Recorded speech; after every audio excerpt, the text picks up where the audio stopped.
Bem-vindos, primeiro ano, eu sou Adriano, professor de artes. Pessoal, nós vamos falar sobre improvisação no teatro, que é um assunto bem interessante. Veremos brevemente a história e o desenvolvimento das improvisações dentro da expressão teatral na sociedade. Então a gente vai ver que o teatro ele vem exatamente da cultura grega e a gente vai ver que desde aquele comecinho, quando tinha aqueles festivais dionísicos, que era homenagem a Deus Dionísio, tudo aquilo que era feito era exatamente algo que era contado de boca, ou seja, as pessoas iam falando. E gradativamente nas procissões que nós tínhamos antigamente, era feito tudo de improviso, ou seja, nós tínhamos a história e a atuação que era feita naquele momento para fazer uma arte, vamos colocar até um pouco educativa para ensinar as lendas para o povo, era feita de improviso e isso tem uma ramificação até os dias de hoje. Então, vamos fazer duas perguntinhas, pessoal, só para a gente entrar com foco dentro dessa visão da improvisação. Então, primeira pergunta, a improvisação pode acontecer de uma forma coordenada? Vocês acham que, de repente, a improvisação ela tem alguma diretriz? Ela pode começar gradativamente? Ou seja, eu já tenho ideia que vai para aquele caminho para mim poder improvisar?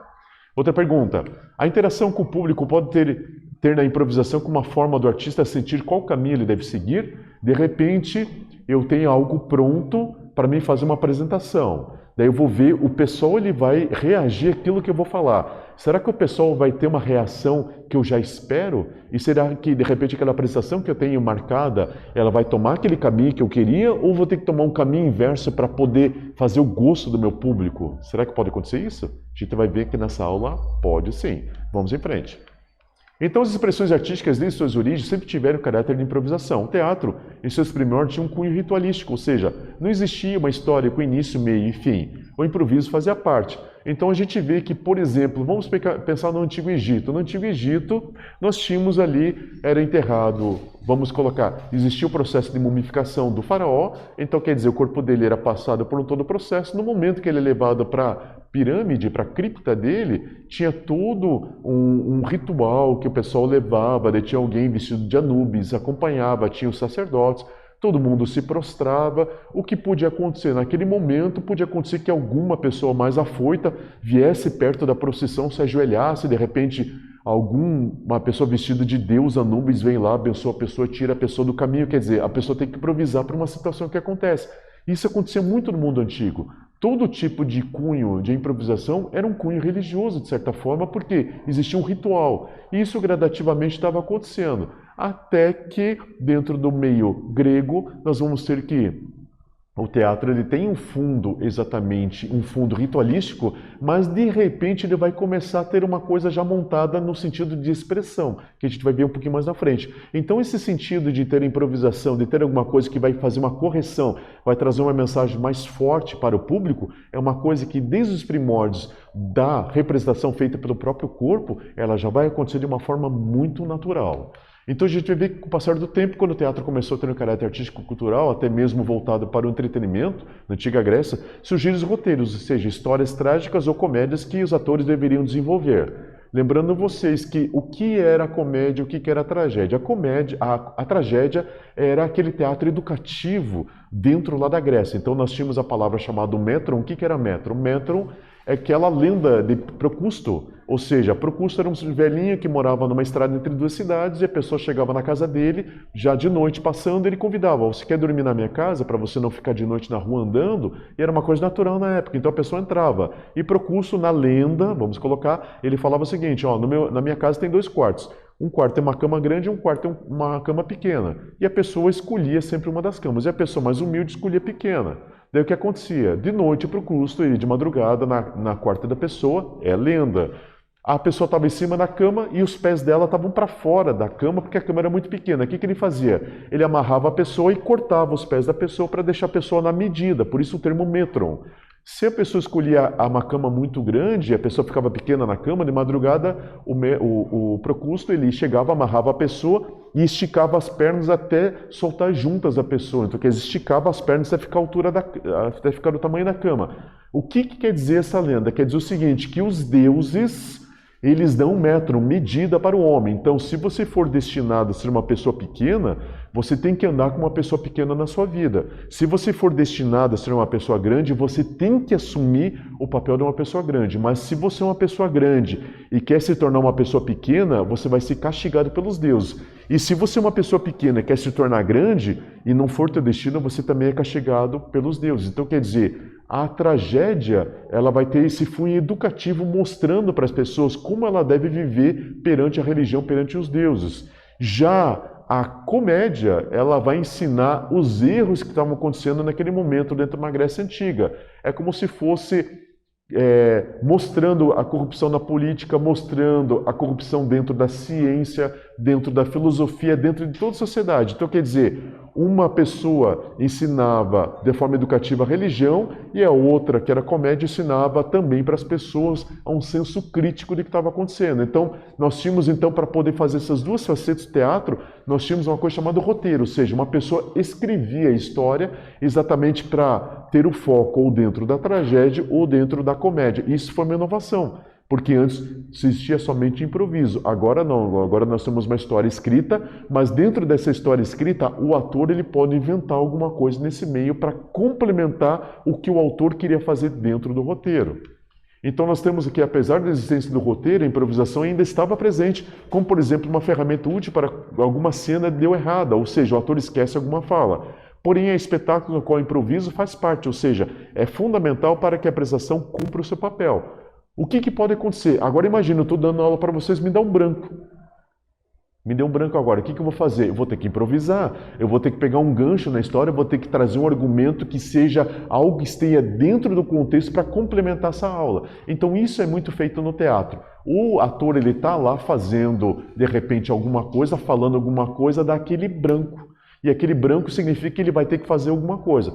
Por exemplo, nós temos o filme Star Wars, o Império Contra-Ataca. Tem uma cena que o Han Solo ele vai ser colocado na carbonite. E a atriz que faz a Leia, ela fala no texto, fala para ele, eu te amo. E o Han Solo, que é o Harrison Ford, na hora, ele tinha que falar, eu também te amo, mas ele improvisou, ele falou, não vou falar isso. Por quê? O Solo, ele era um cara que ele era tipo, vamos colocar o cafajeste, que a mulher gostava dele por ele ser esse estilo cafajeste, por isso que a Leia gostava dele. Então ele falou assim, eu sei, no lugar de falar eu amo. Ele improvisou, e ficou tão boa a improvisão que ficou no filme. Então quer dizer, ela falou te amo, ele olha para ela, ele está descendo para carbonite, ele fala eu sei, e ele desaparece e vira pedra.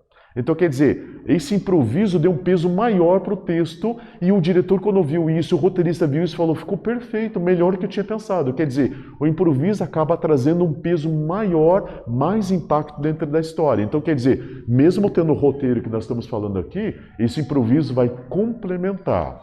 Então nós temos, por exemplo, um grande exemplo sobre improviso que é aberto para o ator ele fazer isso, vai ser a comédia dell'arte. A comédia dell'arte provavelmente é a primeira manifestação institucionalizada do improviso nas artes cênicas.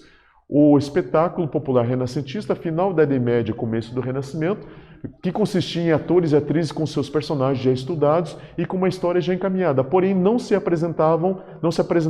eles se apresentavam utilizando improviso para contracenar. Eles usavam uma coisa chamada canovaccio. O que era o canovaccio? O canovaccio era um livro no qual não tinha texto, mas só falava o seguinte: nessa parte da história, o personagem Pierrot, ele vai ficar bravo. Ele vai encontrar Colombina, que ela está triste. E depois os dois vão rir e vão conversar e vão ficar tudo legal no final da história. É só isso que é colocado. Tem algum texto? Não tem texto. Então, quer dizer, os atores eles vão improvisar as falas para chegar nisso que a gente está pensando aqui no Canovaccio. Então, o Canovaccio ele vai ter uma parte do texto que é chamado de texto dramático, que é exatamente a forma que a pessoa vai parecer, vai transmitir o pensamento. É a sua postura corporal, não a sua fala, mas a sua postura. Então nós temos uma postura corporal já feita e o ator vai ter a liberdade de fazer exatamente as falas. E isso vai ser colocado na comédia dell'arte. Então uma forma de que o ator ele é tão acostumado com o seu personagem que ele começa a escrever as suas falas naquele momento por meio da improvisação. E nós temos agora uma pequena pergunta para a gente fixar o que a gente vê até agora. Qual que é a pergunta? Qual era o cunho do teatro nos seus primórdios? O que que era o teatro no começo? No começo de tudo, como é que ele andava? Como é que era feita a apresentação? O que que ele utilizava de ferramenta? Escreve para mim com suas palavras, fico aguardando vocês até daqui a pouquinho. Até lá.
Responderam lá, pessoal. Beleza, vamos em frente.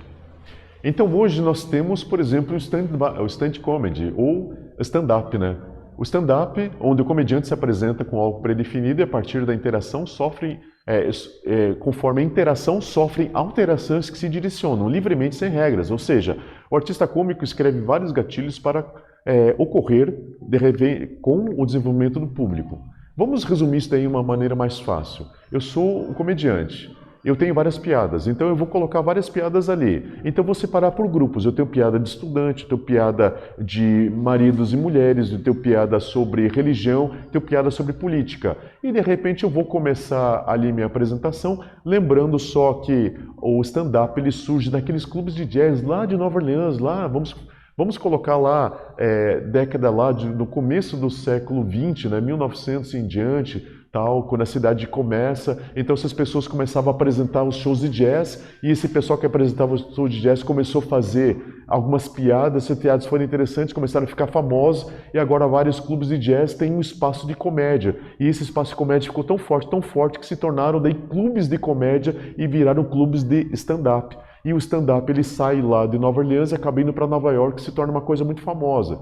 E qual que era a tática do stand-up? São atores. Lembrando que todo ator, ele pode fazer o lado cômico. Então o humorista, na verdade, não é um ator, e esse ator, ele chega lá, ele começa a fazer uma piada, uma outra piada, ele começa a soltar essas piadas e ele vai sentir a reação do público. Ele fez uma piada de estudante, de repente, na sua plateia tem muito estudante, e o pessoal riu muito nessa piada. Daí ele fez uma piada sobre política e ele viu que o pessoal riu, mas riu mais fraquinho. Como ele viu que teve uma reação melhor com relação à piada de estudante, eu vou pegar meu arsenal de piada de estudante e vou colocar uma atrás da outra. Aí eu vou vendo que o povo começa a crescer, e eu começo a fazer um stand-up baseado exatamente na vida do estudante. Daí eu começo a colocar história, daí eu começo a falar das minhas lembranças. Eu me lembro quando eu era estudante, chegava na escola, via isso, quando eu fui para a universidade, via isso. E ele começa a fazer o improviso, trazendo as histórias e trazendo os gatilhos para entrar exatamente em cada piada. Então ele tem o momento dele no primário, ele faz uma piada que acontece no primário. Daí, de repente, ele está no ensino médio, ele pega mais um gatilho ensino médio e coloca uma piada que ele tinha lá sobre ensino médio. Aí, de repente, ele tem 4 piadas sobre universidade. O que ele faz? Ele cria os gatilhos sobre a vida dele na universidade e solta mais 3 piadas na universidade. Daí, quando ele veio, ele já fez 1 hora de show, está pronto todo o stand-up dele, e ele sentiu que a recepção das suas piadas foram bem grandes, ou seja, como tinha muito estudante, todo estudante se identificou, então quer dizer, ele teve uma audição perfeita. Lembrando que o teatro nós temos 3 elementos, que é o ator, texto e audição.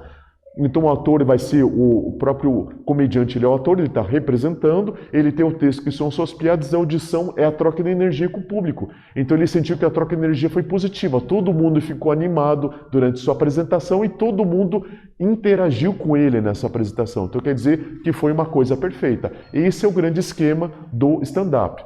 Vamos ver rapidinho, pessoal, um vídeo sobre o Chris Rock, que é um grande comediante americano. Ele tem essa coisa, essa muita tradição do stand-up, tanto é que quando ele faz cinema, Chris Rock, ele traz muito de do stand-up dentro do cinema. A gente vai sentir mais ou menos como ele vai começar com uma piada fraquinha, ele vai sentir a recepção do público, ele vai contar uma história sobre a vida dele e vai entrar exatamente nesses gatilhos e vocês vão poder sentir como ele vai vendo a reação do público e em cada reação ele vai jogando alguma coisa para o público para cada vez mais trazer o ápice no show. Vamos lá rapidinho e já voltamos, pessoal. Até lá. I will give you an example of how race affects my life, okay? I live in a place called Alpine, New Jersey. I live in Alpine, New Jersey, right? My house cost millions of dollars. Don't hate the player, hate the game.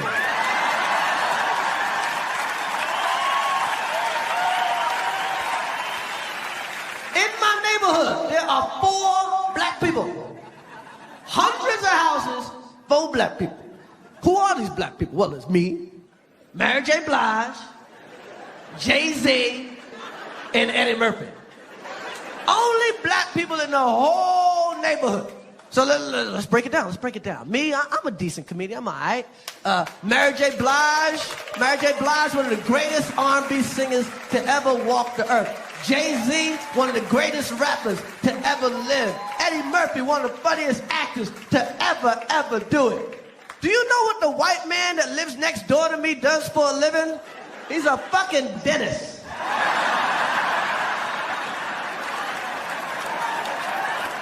He ain't the best dentist in the world. He ain't going to the Dental Hall of Fame.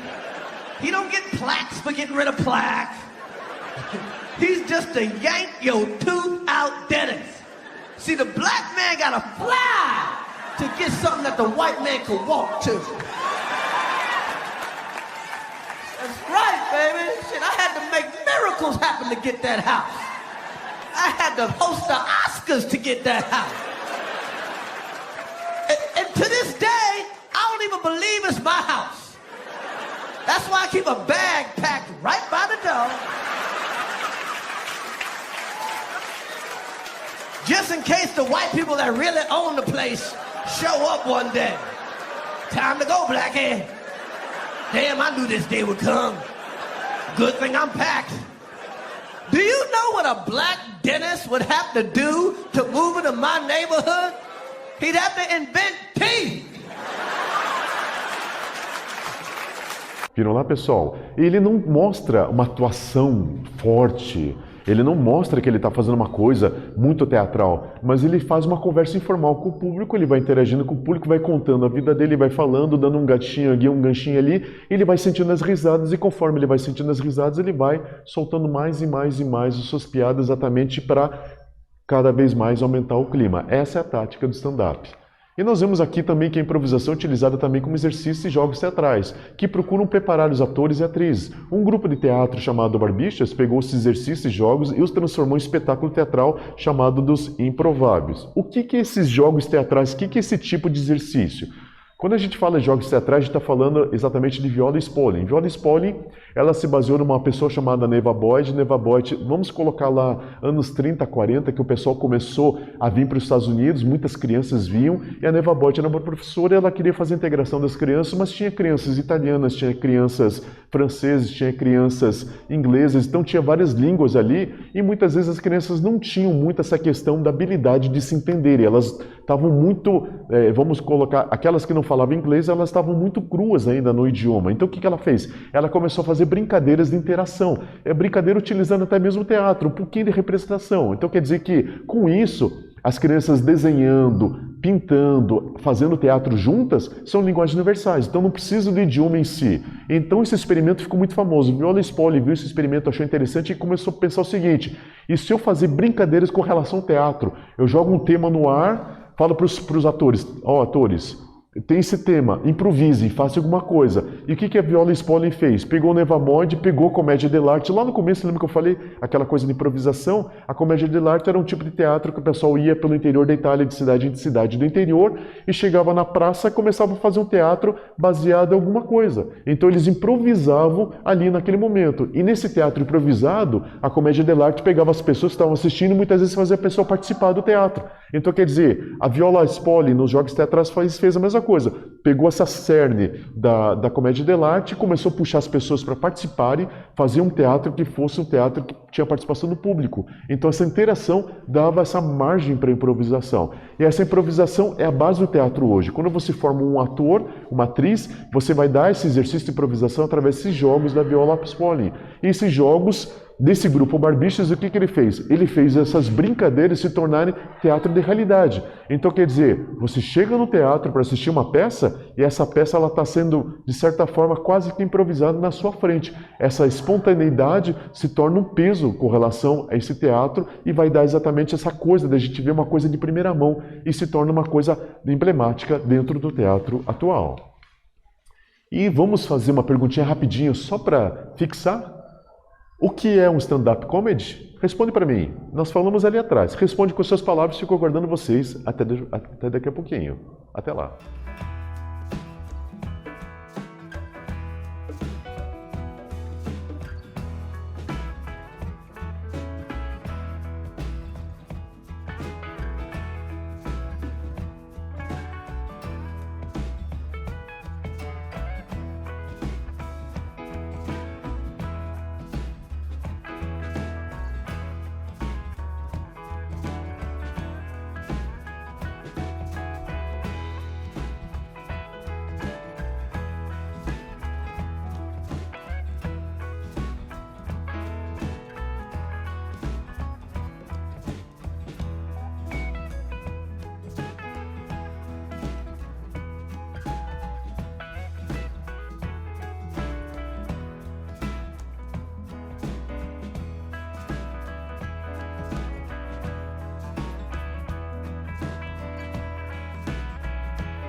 Responderam lá, pessoal? Beleza, vamos em frente. Então, vimos brevemente que a improvisação sempre esteve presente na expressão corporal humana, mas através da formatação expressiva cultural do teatro, ele tomou proporções para fazer interação e entretenimento com o público.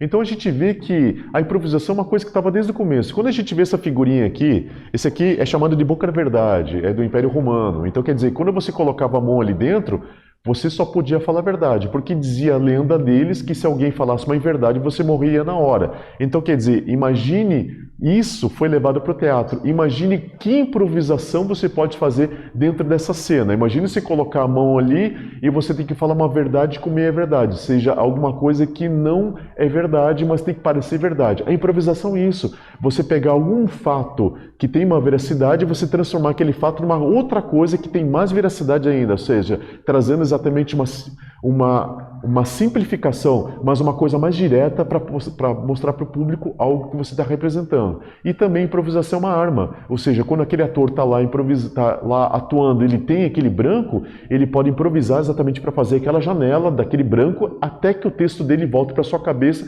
para continuar o texto normalmente. Então, improvisação é uma grande ferramenta e ela faz essa coisa de esse gosto a mais dentro do teatro. Pessoal, espero que essa aula tenha sido bastante proveitosa e tenhamos aprendido um pouquinho mais sobre a linguagem teatral e como a improvisação é uma coisa importante e nos encontramos na próxima oportunidade. Até lá, tchau, tchau.